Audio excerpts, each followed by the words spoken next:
5 second की देरी करते तो चली जाती जान। एक गलती ने बचा ली पंत की जान, नहीं तो बहुत बुरा हो जाता।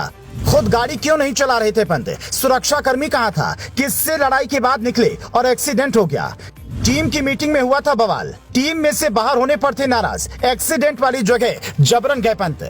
ऋषभ पंत क्या गाड़ी में अकेले थे? आधी रात को दिल्ली से क्यों निकले? ऐसी क्या बात हुई थी कि पंत न सिर्फ परेशान थे बल्कि अचानक रात को रुड़की के लिए निकल गए थे? 48 घंटे में कई तूफान एक साथ आए, पंत को अपने साथ ले जाना चाहते थे, पर संयोग कहिए या किस्मत, ऐसे एक्सीडेंट के बाद कोई बस्सा नहीं है। पर आज चमत्कार हुआ। एक्सीडेंट कैसे हुआ ये तो जांच का विषय है, पर हम जो आपको बताने वाले हैं वो आपको हैरानी में डाल देगा। पिछले कुछ दिनों से पंत की जिंदगी में कुछ भी ठीक नहीं चल रहा है। एक के बाद एक झटके ने उन्हें तोड़ दिया था।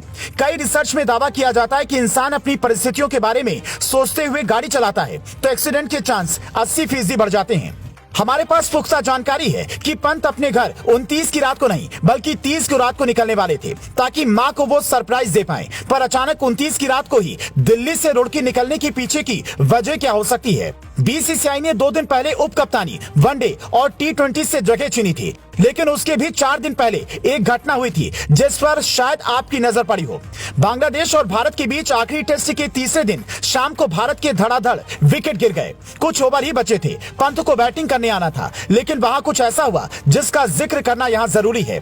अपने YouTube चैनल पर स्पिनर रविचंद्र अश्विन ने खुद खुलासा किया कि पंत किसी बात से इतने परेशान थे कि बैटिंग की बारी आई तो वो बल्लेबाजी करने नहीं गए बल्कि मुंह पर तौलिया डालकर कोच और कैप्टन की बात को अनसुना कर दिया। வந்துட்டு விக்கெட் விழுந்துட்டே இருந்தது, பாட கட்டே இருந்தாரு. விக்ரம் பாஜி போயிட்டு விராட்ட கேட்டாரு, நைட் வாட்ச்மேன் வேணுமா அப்படின்னாரு. நான் நைட் வாட்ச்மேன் நான் பாத்துக்கிறேன் அப்படின்னாரு. ரிஷப் பண்ட் என்ன சொன்னாரு, அப்படியே அவர் என்ன பண்ணாரு, ட்ரெஸ்ஸிங் ரூம்ல ரிலாக்ஸ்டா அப்படி டவலை மண்டை மேல போட்டுட்டாரு. அப்படி போட்டு அப்படியே உட்காந்துருப்பாரு. அது மேட்ச் பார்க்க கூடாதுனா இல்ல ரிலாக்ஸ்டா இருக்கணும்னா இல்ல அவர் போய் நான் பாத்துக்கிறேன் அப்படின்னு இருக்கிறதா, வெட்டு 1 துண்டு 2ன்னு பாக்குறதான்னு தெரியல. அவரை கேட்டாரு விக்ரம் நைட் வாட்ச்மேன் வேணுமா அப்படின்னு. இன்னைக்கு நைட்டு முழுக்க வாட்ச்மேன் தான், நான் நாளைக்கு போய் ஆடுறேன் அப்படின்னு. அந்த டைம்லயே அவ்வளவு நர்வஸா டே ஆடுங்கடா அப்படின்னு சொல்லி இந்த பக்கத்துல நான் நர்வஸா மேட்ச் பார்த்துட்டு இருக்கேன். அப்போ ஒரு ஜோக் அவரால் கிராக் பண்ண முடிஞ்சு. அவர் கேட்டார், உனக்கு விராட் வேணான்ட்டான், உனக்கு நைட் வாட்ச்மேன் வேணுமா அப்படின்னாரு. இன்னைக்கு நைட்டு முழுக்க எனக்கு வாட்ச்மேன் தான் வேணும், நாளைக்கு ஆடிக்கிறேன் அப்படின்னா. அவர் ஒண்ணு கேட்டது, ஜெய்தேவ் உன்னட்கட் மட்டும் தான் இருக்கான், வேற யாரும் அனுப்புறது? ஆஷ் பாய் அனுப்புங்க, அவனை அனுப்புங்க, இவனை அனுப்புங்க, நாளை காலைல போய்க்கிறேன் அப்படின்னா। जब एक्सीडेंट के बाद पंत गाड़ी से बाहर निकले तो उनके शरीर पर कोई जैकेट या स्वेटर नहीं था। एक वीडियो में देखा जा सकता है कि वो जमीन पर बिना कपड़े के ही पड़े हैं और उन्हें उठाने की कोशिश की जा रही है। दरअसल दावा किया जा रहा है कि कार का शीशा तोड़ा गया और उन्हें बाहर निकाला गया। 5 सेकंड की देरी होती तो पंत कभी बाहर न निकल पाते, क्योंकि एक्सीडेंट के 2 मिनट बाद ही करोड़ों की मर्सिडीज कार जलकर खाक हो गई। ऋषभ पंत को बैंगलोर NCA की रिहैब में ले जाना था। साल 2022 में पंत के ऊपर एक काल था जिसका सीधा संकेत आपको यहाँ मिलेगा। पंत की राशि है तुला और तुला राशि के लिए 30 दिसंबर बिल्कुल भी ठीक नहीं होने वाला था। राशि के मुताबिक तुला राशि के जातकों को शरीर के पिछले हिस्से पर चोट लगेगी और पंत को वहीं सबसे ज्यादा चोट लगी। कहते हैं कि जो लिखा है वो होगा और ठीक वही होगा। ऋषभ पंत के लिए साल 2022 सबसे बुरा साल था और जाते जाते रंग भी दिखा गया।